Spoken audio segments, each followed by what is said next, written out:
नेता राम माधव का उन्होंने स्पष्ट तौर पे नाम लिया। प्रधानमंत्री के करीबी से जुड़े हुए ये शब्द सतपाल मलिक जी के हैं।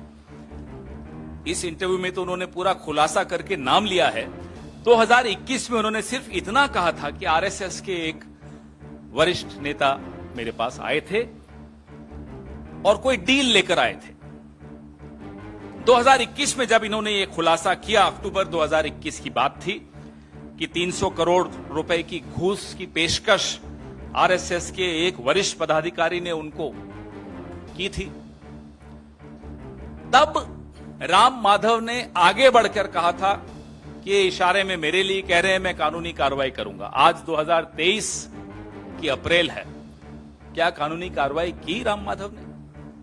अगर की तो आप सबके माध्यम से साझा करें वो जानकारी। ये सवाल उठाते हुए उन्होंने न केवल राष्ट्रीय स्वयंसेवक संघ का नाम लिया, उन्होंने प्रधानमंत्री का भी नाम लिया है। ये छोटी बात नहीं है, बहुत गंभीर बात है, क्योंकि सतपाल मलिक कोई कांग्रेस के नहीं है। 2 दशक से भारतीय जनता पार्टी के वरिष्ठ नेताओं की श्रेणी में उनका नाम आता है और आपके इतने चहेते हैं या थे कि आपने उनको जम्मू कश्मीर जैसे संवेदनशील राज्य का राज्यपाल बनाया आज से कुछ साल पहले, और वो भी ऐसे दौर में बनाया जब आप 370 हटा रहे थे। आपको अपना एक विश्वास पात्र व्यक्ति वहां चाहिए था और आपने उनको वहां लगाया। अगर आपका अपना चहेता व्यक्ति संवैधानिक पद पर जो आसीन रहा हो वो किसी का नाम ले रहा हो तो 2 ऑप्शंस हैं आपके पास। या राम माधव और प्रधानमंत्री खुद इन पर मानहानि का दावा करें सतपाल मलिक जी पर, और या फिर राम माधव पर कार्रवाई करें। कोई तीसरा इसमें ऑप्शन बचता नहीं है। दोनों में से एक सच बोल रहा है, पता लग जाएगा कौन सच बोल रहा है। अब सतपाल मलिक जी को राज्यपाल आपने बनाया, पिछले 2 दशक से आपकी पार्टी के वरिष्ठ नेता हैं, संवेदनशील राज्य का आपने उनको राज्यपाल बनाया। आज सतपाल मलिक जी कहां हैं?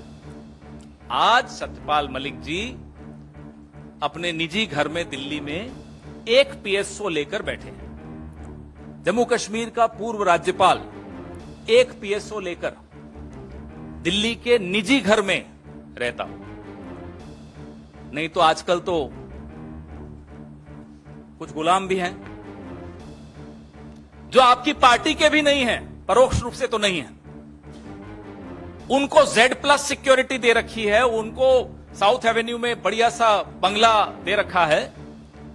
सतपाल मलिक जी से क्या खफा हो गए? क्यों खफा हो गए? वो है जरा खफा, ये तो सबको दिख रहा है। नहीं तो एक पीएसओ, और वो 2 बार चिट्ठी लिख चुके हैं गृह मंत्री को कि मुझे Z+ सिक्योरिटी दी जाए।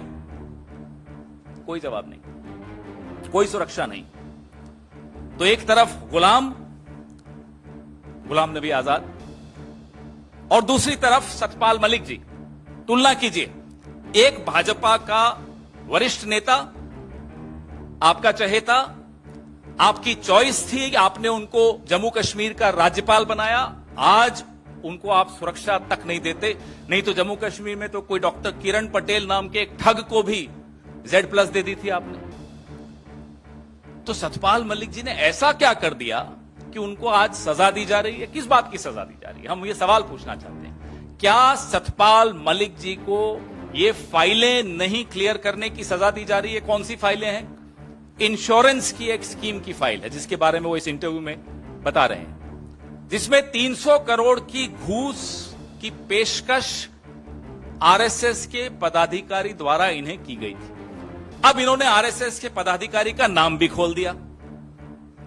हो गए 48 घंटे से ऊपर। पिछली बार जब बोले थे तो अक्टूबर 2021 में बोले थे, आज तक कोई केस नहीं हुआ।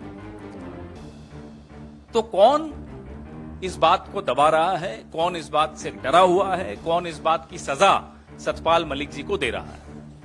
या तो आरएसएस दे रही है या प्रधानमंत्री कार्यालय दे रहा है, क्योंकि इन्हीं दोनों का नाम लिया है। आज से 3 साल पहले इसी प्लेटफॉर्म से मैंने आपके सामने राजस्थान के क्षेत्रीय प्रचारक निम्बा राम जी का भी एक भ्रष्टाचार का वीडियो जारी किया था। ऐसे कई उदाहरण एक गैर पंजीकृत संगठन के पदाधिकारी भ्रष्टाचार में लिप्त होते हुए पाए जा रहे हैं। कोई कार्रवाई नहीं हो रही। क्यों नहीं हो रही? भाई आप तो अपने आप को गंगा से भी ज्यादा पवित्र बताते हैं। आप खुद पंजीकृत नहीं हैं और हर मंत्री के यहां एक पीएस या ओएसडी संघ से आया हुआ है। कोई फाउंडेशन है संघ की, उससे आपने एक एक पीएस और एक एक ओएसडी बैठा रखा है हर मंत्री के यहां। क्यों बैठा रखा है बताइए? क्या इसी तरह की डील्स करने के लिए बैठा रखा है? हम जानना चाहते हैं। या मंत्री पर नजर रखने के लिए कि कहीं वो अकेला डील ना कर दे? ये क्या हो रहा है इस देश में?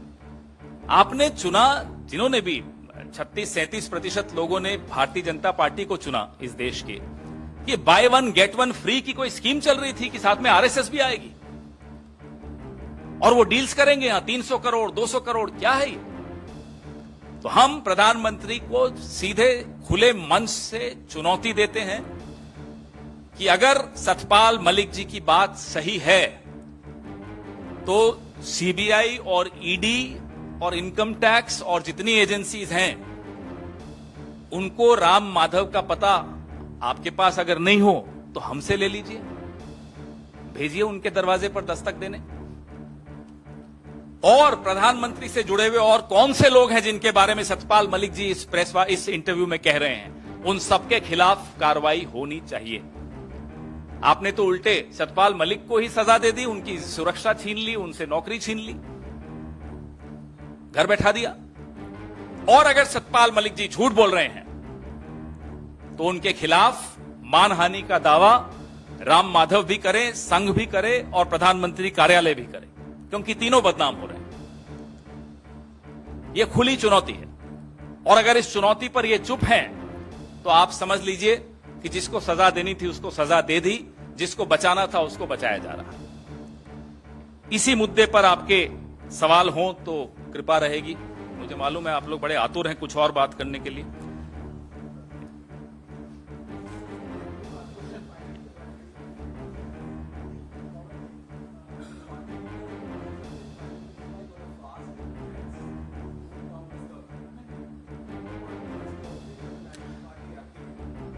Today sometime,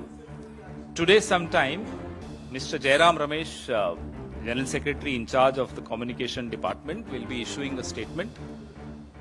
So all your questions not related to this topic and related to some unrelated topic, just have some patience for those questions, you will get an answer.